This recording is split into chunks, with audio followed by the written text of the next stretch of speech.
आज रात मुझे मौका नहीं मिलेगा। मैं सुबह सवेरे ही निकल जाऊंगी। आज उसके साथ मेरी आखिरी रात है।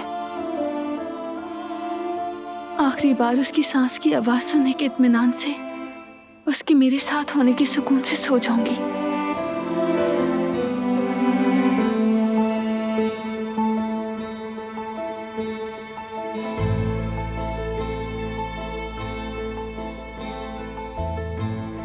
ये पी लो, अच्छा महसूस होगा।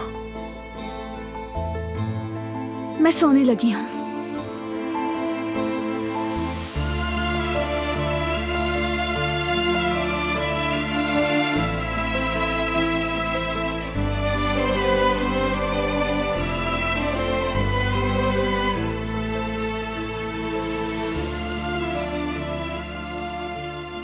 यहां लेट जाओ, ये ज्यादा आरामदेह है। मेरी जगह यहीं है, तुम अपने बिस्तर पर लेटो।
पूरी उन्हें मैं भी क्यों सुनाऊं, उन्हें तुम भी क्यों सुनाओ।